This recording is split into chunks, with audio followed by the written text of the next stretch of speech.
दुर्ग लोकसभा की कांग्रेस प्रत्याशी राजेंद्र साहू के प्रचार संबंधी महिला सम्मेलन का आयोजन किया गया, जिसमें विशेष रूप से उपस्थित होने के लिए अखिल भारतीय महिला कांग्रेस की राष्ट्रीय अध्यक्ष अलका लांबी जी उपस्थित हुई। आपको बता दें कि इन दोनों छत्तीसगढ़ में लोकसभा चुनाव के लिए प्रचार प्रसार में काफी तेजी आई है। लगातार छत्तीसगढ़ में स्टार प्रचारकों के द्वारा प्रत्याशियों के लिए प्रचार किया जा रहा है। इसी कड़ी में भारतीय महिला कांग्रेस की राष्ट्रीय अध्यक्ष अलका लांबी जी आज कांग्रेस प्रत्याशी राजेंद्र साहू के पक्ष में प्रचार प्रसार करने के लिए राजीव भवन दुर्ग उपस्थित हुई, जहां कांग्रेस के वरिष्ठ नेताओं के साथ साथ कांग्रेस के कई दिग्गज नेता उपस्थित रहे। जहां उन्होंने भाजपा की योजनाओं पर पलटवार करते हुए कहा कि उनकी योजनाओं से आम जनता को कोई लाभ नहीं हो रहा है। अगर हमारी सरकार आती है तो हम आम जनता के लिए कार्य करेंगे।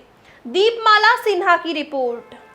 और महिला सम्मेलन के माध्यम से क्या बताना चाह रही है, कितना सहयोग मिल पाएगा महिलाओं को? देखिए, आज छत्तीसगढ़ में दूसरे चरण का मतदान लगभग मुझे लग रहा है खत्म ही होने वाला है और तीसरे चरण का मतदान 7 मई को होना है, जिसके तहत मैं यहाँ 3 दिवसीय दौरे पर हूँ। आज मैं रायपुर से यहाँ पर भिलाई दुर्ग यहाँ पर आई हुई हूँ। महिलाओं कार्यकर्ताओं के सम्मेलन और जनसभा को भी मैंने संबोधित किया। मेरे साथ महिला कांग्रेस की अध्यक्ष राज्यसभा सांसद भी हैं और आप यकीन मानिएगा, महिलाओं से हमने पूछा है कि 1000 रुपया जो इनको वायदा किया, 1000 रुपये में 1 महीना महंगाई में गुजारा हो रहा है। उन्होंने बोला वो 1000 रुपया जो मिल रहा है वो तो 1000 रुपया सिलेंडर में जा रहा है और ऊपर से बच कुछ भी नहीं रहा है, गुजारा ही नहीं हो रहा। तो हमारा वादा है 1 लाख रुपया सालाना, 8500 रुपया हर महीने। भाजपा 1000 डाल रही है ना, हम 8500 रुपये की बात कर रहे हैं। नहीं, बिल्कुल आपने सही कहा। भाजपा देश का संविधान, अंबेडकर जी के संविधान को बदलना चाहती है, इसलिए 400 सीटें मांग रही है। मैडम नड्डा जी आए थे, उन्होंने कहा कि एसटी और ओबीसी का हक छीनकर यदि कांग्रेस की सरकार आती है तो मुसलमानों को दे देगी। 70 साल देश को आज़ादी में हम ही ने राज किया ना। कितने हमने हिंदुओं का रोजगार छीनकर क्या हमने मुसलमानों को दिया? प्रधानमंत्री जी, बेरोजगारी चरम पर है, महंगाई चरम पर है, हमने इनका जो है छीन के हिंदुओं का मुसलमानों को दिया।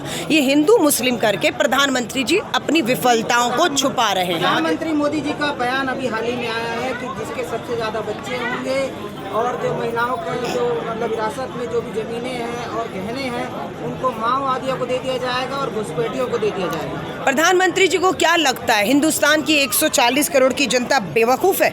उन्हें नहीं पता है कि बेरोजगारी महंगाई के मुद्दों से प्रधानमंत्री जी भटकाने के लिए डर और खौफ पैदा कर रहे हैं। मुसलमानों का डर हिंदुओं को दिखाया जा रहा है। हिंदुओं में जो बेरोजगारी है, नाबालिग बेटियां जो बलात्कार की शिकार हुई, हिंदू की बेटी थी ना, और बलात्कारी प्रधानमंत्री जी आपके विधायक और आपके सांसद हैं। खुले चुनौती दी है प्रधानमंत्री जी। नहीं, प्रधानमंत्री जी को चुनौती नहीं है, उनकी चुनौती खत्म हो चुकी। लोग पूछ रहे हैं 10 साल पूर्ण बहुमत की सरकार थी, डबल इंजन की सरकार थी, महंगाई बेरोजगारी क्यों चरम पर है, क्यों किसान का कर्ज माफ़ नहीं हो रहा, क्यों सरहदों में चीन घुस के आ गया है, और प्रधानमंत्री जी इस तरह की बौखलाई हुई बातें कर रहे हैं। उनके बयान पर कांग्रेस किनारा करते नजर आ रही है। नहीं, मैं ये कहूँगी, सैम पित्रोदा जी देश के प्रधानमंत्री हैं, जो वो कह रहे हो जाएगा। इवन प्रधानमंत्री जो है उसने भी कुछ कानून लाने के लिए संसद की लोकसभा में चर्चा कराकर कानून बनाकर पास कराना पड़ता है। प्रधानमंत्री जी फिर जो कानून अपने पूंजीपति मित्रों के लिए लाए, हाँ, इलेक्टोरल बॉन्ड, चुनाव से चंदे से धंधा, धंधे से चंदा, 16 लाख करोड़ माफ़ कर दिया। देश पे कर्ज कितना है? 3 गुना बढ़ गया। 50 लाख करोड़ का कर्ज आज 207 लाख करोड़ पहुंच चुका है। रुपए की कीमत 83 रुपये पहुंची हुई है। तो प्रधानमंत्री जी सैम पित्रोदा जी के पीछे छुपने की कोशिश मत करिए।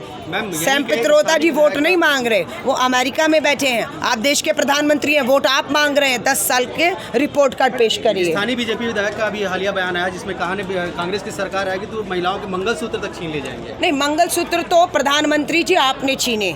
गलवान वैली में 20 जवान शहीद हो गए।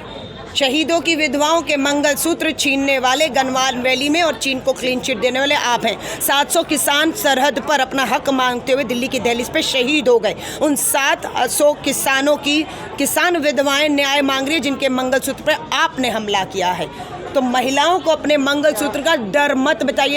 इनके मंगलसूत्र कोरोना काल में, बेरोजगारी, महंगाई में, कर्ज में वैसे ही आपने बिकवा दिए हैं। कांग्रेस की अगर सरकार बनती है इलेक्टोरल बॉन्ड पर जांच बिठाई जाएगी? बिल्कुल। मैं नहीं कह रही, निर्मला सीतारमन जी के पति देव बड़े अर्थशास्त्री हैं, वही बता रहे हैं कि इलेक्टोरल बॉन्ड अपने आप में सदी का नोटबंदी के बाद दूसरा बड़ा घोटाला है। 1 लाख रुपए महतारी वंदन पर भारी पड़ेगा। बिल्कुल पड़ेगा। बहनों को समझाया है मैंने कि 1000 रुपया ये सरकार दे रही है ना, छत्तीसगढ़ की 5 साल देगी, पर दिल्ली की अब सरकार से 8500 चाहिए। तो अब इनके खाते में 9500 आएगा, 8500 हम डालें। 400 की बात कर रही है? नहीं, 400 क्या कह रही है वो? 400 सीट भाजपा आएगी ऐसे कह रही है। खोखले दावे हैं, झूठे दावे हैं। उत्तर भारत से पूरा नुकसान हो रहा है, भारी वोट का नुकसान हो रहा है, और इसीलिए प्रधानमंत्री जी दक्षिण भारत की खाक छान रहे हैं। कर्नाटक में इनकी सरकार को, और उत्तर भारत में भाजपा हाफ। नहीं बिल्कुल यही है। इसीलिए तो प्रधानमंत्री जी दौड़े दौड़े भाग रहे दक्षिण भारत की तरफ, है ना, हिंदू मुस्लिम कर रहे हैं कि किसी तरह वोट आ जाए बस, है ना। वो अपनी सत्ता बचाने में लगे हैं और हम देश का संविधान और लोकतंत्र बचाने में लगे हैं। पूरे देश हाँ। में कितनी सीट आएगी? नहीं, मैं फिर कहूँगी